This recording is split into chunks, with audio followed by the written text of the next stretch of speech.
Good evening everyone. ఈరోజు remittances అనే topic చూద్దాం. కరెంట్ అఫైర్స్లో భాగంగా రెమిటెన్సెస్ అంటే ఏంటంటే, ఫర్ ఎగ్జాంపుల్, ఏ అనే దేశంలో ఉన్న ఒక వ్యక్తి బి అనే ఒక దేశంకి వెళ్ళి అక్కడ పనిచేసి అక్కడ పని చేసినందుకు అతనికి ఏమొస్తుంది? శాలరీ వస్తుంది.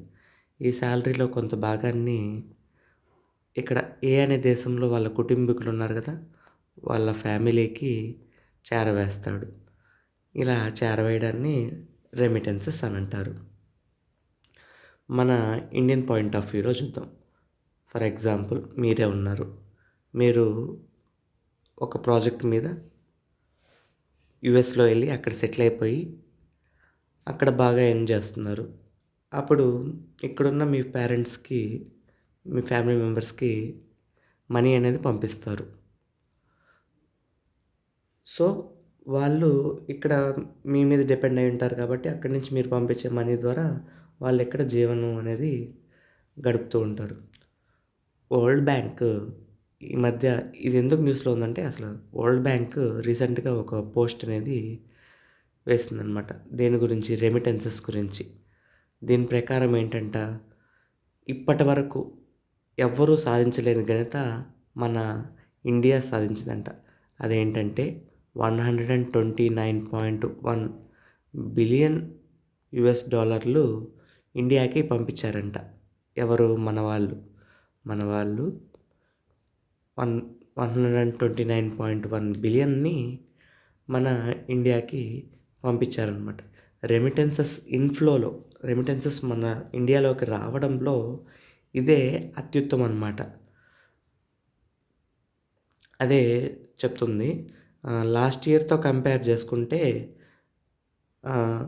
ఇండియాకి అసలు లాస్ట్ ఇయర్ కాదు, టోటల్ రెమిటెన్సెస్లో ఇండియాకి వచ్చిన పర్సంటేజ్ ఎంత అంటే 14.3% అనమాట. టోటల్ 100% రెమిటెన్సెస్ అనేవి కంట్రీస్కి వస్తున్నాయి.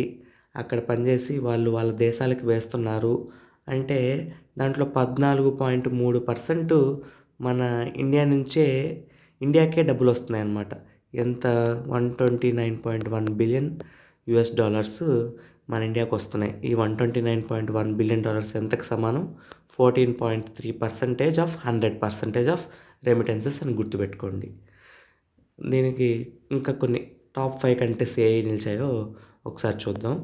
టాప్ 5 కంట్రీస్ మనం కానీ చూసినట్టయితే, ఫస్ట్ ఇండియా నిలిచింది, మెక్సికో, చైనా, ఫిలిప్పైన్స్, పాకిస్తాన్ ఈ టాప్ 5 కంట్రీస్లో ఉన్నాయన్నమాట. టాప్ 1 ఇండియా 129.1తో హైయెస్ట్లో ఉంది. 68.2తో మెక్సికో సెకండ్ ప్లేస్లో, థర్డ్ ప్లేస్లో చైనా 48.0, 40.02 ఫిలిప్పైన్స్, 33.2 బిలియన్స్తో పాకిస్తాన్ 5వ ప్లేస్లో ఉన్నాయి అని గుర్తుపెట్టుకోండి. ఇది రెమిటెన్సెస్ రిపోర్ట్. దీన్ని రిలీజ్ చేసింది వరల్డ్ బ్యాంక్. ఇండియా ఫస్ట్ ప్లేస్లో ఉంది, సెకండ్ ప్లేస్లో మెక్సికో, థర్డ్ ప్లేస్లో చైనా, ఫోర్త్ ప్లేస్లో ఫిలిప్పైన్స్, ఫిఫ్త్ ప్లేస్లో పాకిస్తాన్ అని గుర్తుపెట్టుకోండి. That's it. Thank you.